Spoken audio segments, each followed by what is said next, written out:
देश भर के 12 अलग-अलग राज्यों व केंद्र शासित प्रदेशों में चल रहे स्पेशल इंटेंसिव रिवीजन यानी एसआईआर प्रक्रिया को लेकर राजनीतिक टकराव कम होने का नाम ही नहीं ले रहा है। हाल ही में पश्चिम बंगाल की मुख्यमंत्री ममता बनर्जी एसआईआर प्रक्रिया को अराजक, बलपूर्वक और खतरनाक बताया और इसे लेकर चुनाव आयोग को 3 पेज का एक पत्र लिखकर इसे रोकने की मांग की।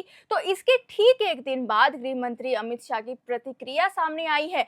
किसी राजनीतिक दल का नाम लिए बिना उन्होंने कहा है कि कुछ राजनीतिक दल राज्यों में मतदाता सूची के स्पेशल इंटेंसिव रिवीजन की प्रक्रिया में बाधा डालकर घुसपैठियों को बचाने की कोशिश कर रहे हैं।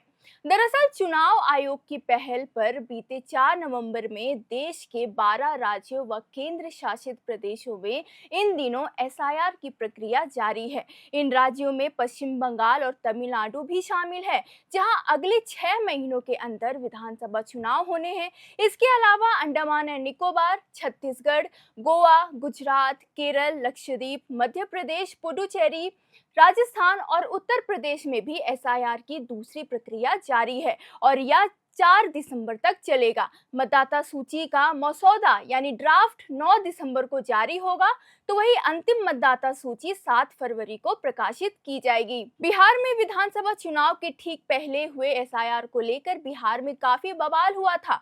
मामला सुप्रीम कोर्ट तक भी पहुंचा, लेकिन अभी भी एसआईआर को लेकर विवाद थमता नजर नहीं आ रहा है। ताजा मामला पश्चिम बंगाल से जुड़ा हुआ है, जहां चुनाव आयोग ने 7 बीएलओ को कारण बताओ नोटिस जारी किया है। चुनाव आयोग ने कोलकाता के बेलियाघाटा निर्वाचन क्षेत्र के 7 बीएलओ को एसआईआर के गणना प्रपत्र के डिजिटलीकरण की प्रक्रिया में खामियों का हवाला देते हुए कारण बताओ नोटिस जारी करने का आदेश दिया है। बीएलओ को यह बताने का निर्देश दिया गया है कि वे सौंपे गए कार्यों को ठीक से पूरा करने में क्यों विफल रहे हैं। इस बीच सुप्रीम कोर्ट ने शुक्रवार यानी 21 नवंबर को इन 12 राज्यों में हो रहे वोटर लिस्ट के एसआईआर के चुनाव आयोग के फैसले को चुनौती देने वाली याचिकाओं के एक बैच पर सुनवाई के लिए सहमति जताई है।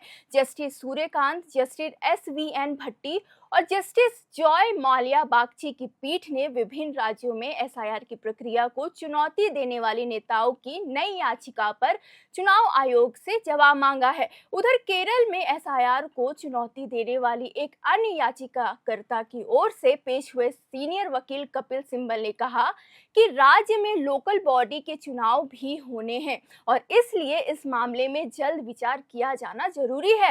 इस पर बेंच ने निर्देश दिया है कि केरल में एसआईआर को चुनौती देने वाली याचिकाओं को 26 नवंबर को लिस्ट किया जाएगा और दूसरे राज्यों में इलेक्टोरल रोल रिवीजन एक्सरसाइज को चुनौती देने वाली बाकी याचिकाओं पर दिसंबर के पहले या दूसरे हफ्ते में सुनवाई होगी। आपको बता दें कि सुप्रीम कोर्ट पहले से ही उन याचिकाओं पर सुनवाई कर रहा है जिनमें पूरे भारत में एसआईआर करने के चुनाव आयोग के फैसले की वैधता को चुनौती दी गई है। बीते 11 नवंबर को सुप्रीम कोर्ट ने डीएमके, सीपीआईएम, पश्चिम बंगाल कांग्रेस और तृणमूल कांग्रेस के नेताओं की याचिकाओं पर पोल पैनल से अलग-अलग जवाब मांगे थे, जिनमें तमिलनाडु और पश्चिम बंगाल में वोटर लिस्ट के एसआईआर को चुनौती दी गई थी। एसआईआर को लेकर नेताओं के बयान की बात करें तो केंद्रीय गृह मंत्री अमित शाह ने शुक्रवार यानी 21 नवंबर को गुजरात के कच्छ जिले में भुज में बीएसएफ के 61वें स्थापना दिवस समारोह में कहा कि बिहार चुनाव में भाजपा नीत राजग की जीत देश में घुसपैठियों के खिलाफ जनादेश है। उन्होंने आरोप लगाया है कि कुछ राजनीतिक दल चुनाव आयोग की एसआईआर प्रक्रिया का विरोध इसलिए कर रहे हैं क्योंकि वह घुसपैठियों के नाम पर मतदाता सूची में बनाए रखना चाहते हैं। इससे पहले केंद्रीय गृह मंत्री अमित शाह ने एक्स पर किए गए एक पोस्ट में भी लिखा था कि भारत में घुसपैठ रोकना न केवल देश की सुरक्षा के लिए आवश्यक है, बल्कि देश की लोकतांत्रिक व्यवस्था को प्रदूषित होने से बचाने के लिए भी घुसपैठ को रोकना आवश्यक है।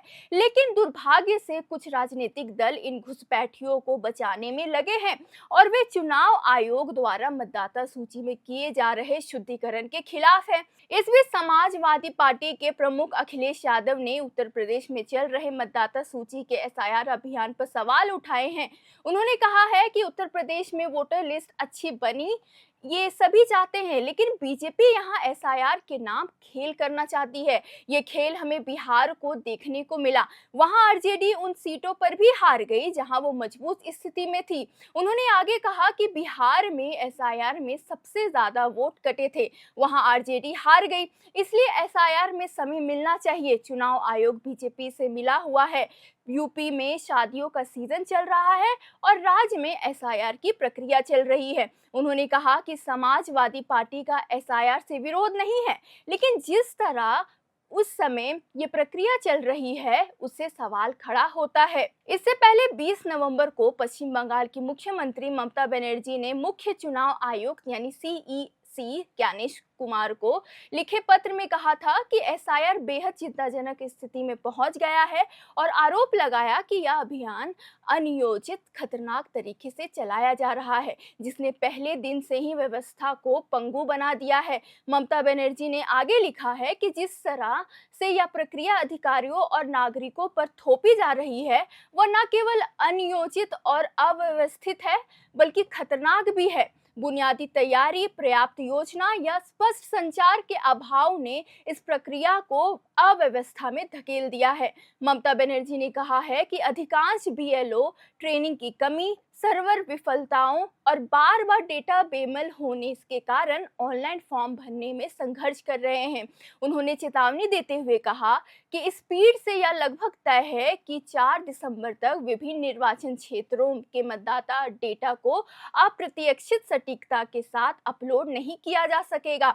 उन्होंने आरोप लगाया है कि अत्यधिक दबाव और दंडात्मक कार्रवाई के डर के तहत कई लोगों को गलत या अधूरी प्रविष्टियां करने के लिए मजबूर किया जा रहा है, जिससे वास्तविक मतदाताओं के मत अधिकार से वंचित होने और मतदाता सूची की अखंडता को नुकसान पहुंचाने का खतरा है। आपको बता दें, एसआईआर का मुद्दा खत्म ही नहीं हो रहा है। एक के बाद एक दिक्कतें, खामियां देखने सुनने को मिल ही रही है।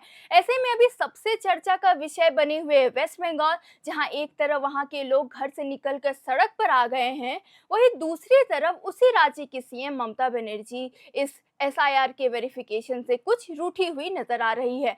वही बूथ स्तरीय अधिकारी यानी बीएलओ की आत्महत्या होने का कारण भी बताया जा रहा है। ऐसे में हाल ही में बात करें तो एसआईआर को लेकर जो खामियां हैं वो भी निकलकर सामने आ रही है, जैसा कि मैंने आपको पहले बता दिया है।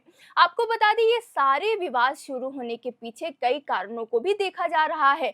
हाल ही में केरल में एक बूथ स्तर अधिकारी बीएलओ ने कथित एसआईआर के काम के दबाव के कारण आत्महत्या कर ली थी। इसके बाद पश्चिम बंगाल में एक बूथ कार्यकर्ता की मृत्यु हुई और परिवार ने इसे एसआईआर प्रक्रिया और अत्यधिक काम के दबाव से जोड़ा गया। इससे पहले जयपुर में मुकेश जांगीर, जो 45 वर्ष के थे, उन्होंने ही भी कथित एसआईआर लक्ष्य पूरे करने के दबाव और निलंबन की धमकियों के कारण आत्महत्या कर ली थी। साथ ही वरिष्ठ अधिकारी कथित तौर पर बीएलओस और अन्य कर्मचारियों को धमका रहे हैं कि अगर वे मतदाता सूची की जांच और संशोधन का काम नहीं करेंगे तो उन्हें निलंबित किया जा सकता है और उनके खिलाफ एफआईआर दर्ज भी की जा सकती है। लेकिन अब सबसे बड़ा सवाल यह है कि क्या चुनाव आयोग एसआईआर को पारदर्शी, सुरक्षित और भरोसेमंद बनाने के लिए आवश्यक सुधार करेगा? क्या बीएलओ की सुरक्षा और अधिकारों की रक्षा सुनिश्चित की जाएगी? क्या जनता के मन में नागरिकता को लेकर पैदा हुए डर का समाधान हो पाएगा? और उससे भी सबसे अहम बात, क्या यह प्रक्रिया अपने मूल उद्देश्य, एक सटीक व निष्पक्ष मतदाता सूची तैयार करने में सफल हो पाएगी? बाकी जैसे जैसे अपडेट आते रहेंगे एसआईआर को लेकर, हम आपको अपने चैनल के माध्यम से बताते रहेंगे। बाकी इस पर आपकी क्या राय है, कमेंट बॉक्स पर बताएं। चैनल को सब्सक्राइब करें और देश विदेश की तमाम खबरों के लिए देखते रहें एयर नाउ।